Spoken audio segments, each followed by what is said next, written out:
விவசாய தொழிலை செய்யும்போது உடம்புல காயமே ஏற்படக்கூடாது. நம்ம மண்வெட்டி முரட்டுத்தனமாக செய்யவே கூடாது. முரட்டுத்தனமான விவசாயத்தில் ஈடுபடவே கூடாது. உடலில் ஒரு இரத்த காயமோ அல்லது மண்வெட்டி பிடித்து வேகமாக வேலை செய்யும்போது கை விரல்கள்லாம் காய்ச்சி போயிடும். காய்ச்சி தோல்லாம் பிஞ்சிரும். அதனால் கவனமாக வேலை செய்யணும். கை விரல்கள் பாதுகாப்பாக வேலை செய்யணும். அதுதான் சரியான அது ஒரு வரைமுறையாக வைத்துக்கொள்ள வேண்டும், அல்லது வரையறையாக அது ஒரு எல்லையாக வைத்துக்கொள்ள வேண்டும். இதை ஒரு அளவீடாக வைத்துக்கொள்ள வேண்டும். எப்படி நம்ம செய்யணும்? நம்ம உடம்புல காயம் ஏற்படுது, கண்டிப்பாக அது திரும்பவும் அது பற்றி நம்ம வருத்தப்பட்டுட்டு இது ஏன் நடந்தது, இது இன்னொரு வாட்டி நடக்காமல் இருக்கிறதுக்கு நாம் என்ன செய்யணும், என்ன தப்பு செஞ்சோம் இந்த மாதிரி காயம் ஏற்படுது.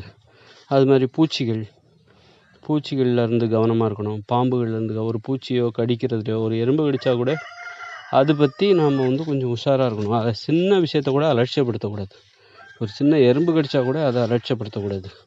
நிறைய பூச்சிகள் இருக்கும் விவசாய நிலத்தில்.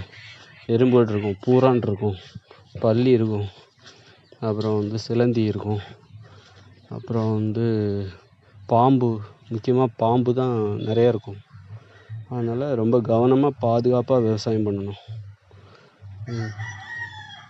விவசாயம் பண்ணும்போது ஏன் விவசாயத்தை வெறுத்தாங்கன்னா, விவசாயம் பண்ணுறவங்க அழகாக இருக்க மாட்டாங்க. கை கால் மரத்து போகிற மாதிரி, அது மம்பட்டி பிடிச்சிலாம் வேலை பார்ப்பாங்கள்ல, அப்போ கை காலெலாம் மரத்து போயிடும், மரக்கட்டை மாதிரி ஆகிடும். விவசாயிகளோட கைகளை பார்த்தா அது மாதிரி பண்ணக்கூடாது. ஒரு முரட்டுத்தனமாக விவசாயம் பண்ணக்கூடாது. ஒரு படித்தவங்க எப்படி விவசாயம் பண்ணுவாங்க? இப்போ வேளாண்மை கல்லூரியில் அக்ரிகல்ச்சர் படிக்கிறாங்கன்னு, இன்ஜினியரிங் அக்ரிகல்ச்சர் படிக்கிறாங்க. அப்போ அவங்க எப்படி விவசாயம் பண்ணுவாங்க? கை காலெலாம் மரத்து போகிற மாதிரியா விவசாயம் பண்ணுவாங்க? அப்படிலாம் பண்ண மாட்டாங்க. கொஞ்சம் அறிவுபூர்வமாக விவசாயம் பண்ணணும். அறிவுபூர்வமாக உடம்புல உள்ள அழகு குறைந்து விடக்கூடாது. நம்ம விவசாயம் பண்ணுறோங்கிறதுக்காக நம்ம அழகு நம்ம தியாகம் பண்ணி விடக்கூடாது. கை காலெலாம் மரத்து போகிற மாதிரி, அப்புறம் காயம் ஏற்படுற மாதிரி, அடிக்கடி உடம்புல காயம் ஏற்படுற மாதிரி, முள் குத்துற மாதிரி, முள்ளெல்லாம் குத்தாது. அந்த அளவுக்கு நம்ம உடல் அழகையும் பார்த்துக்கணும்.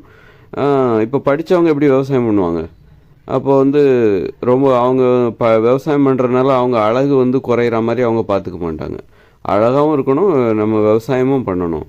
அப்போ விவசாயம் என்பது அழகுக்கு எதிரானதல்ல அப்படிங்கிற ஒரு கருத்தை நம்ம அதன் மூலம் நாம் முன்வைக்கிறோம். அதனால் விவசாயம் பண்ணும்போது ஒரு பொறுப்பாக விவசாயம் பண்ணணும். பிறருக்கு முன்மாதிரியாக விவசாயம் பண்ணணும்.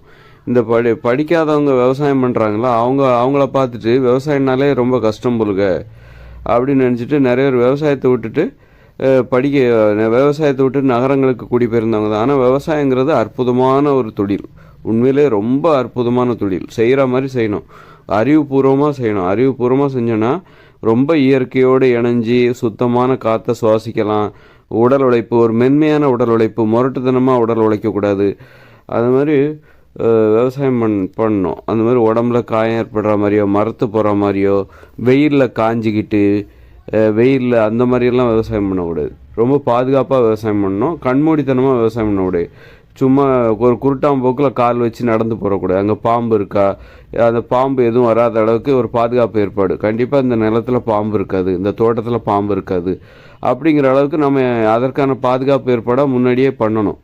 பாம்பு இல்லாமல் அதை எப்படி உறுதிப்படுத்துறது, அதற்கான தடுப்பு முறைகள், இப்படி அது என்ன பண்ணணும், கண்டிப்பாக அந்த நிலத்தில் பாம்பு இருக்காது அப்படிங்கிற உறுதியை நமக்கு உறுதி ஏற்படுற மாதிரி ஒரு ஒரு ஒரு ஒரு வேலையை நம்ம அங்கே பண்ணியிருக்கணும். பாம்புகள்லாம் வராத அளவுக்கு, உள்ளே ஏதாவது பாம்பு இருந்தால் அவைகள் இருக்காத அளவுக்கு ஏதாவது ஒரு வழியை பண்ணி பாதுகாப்பாக விவசாயம் பண்ணணும். அப்போ தான் விவசாயத்தை அச்சுறுத்துகிற அந்த விவசாயத்தில் உள்ள அச்சுறுத்தல்களை நம்ம குறைக்கணும். அப்போ தான் அதான் சரியான விவசாயம்.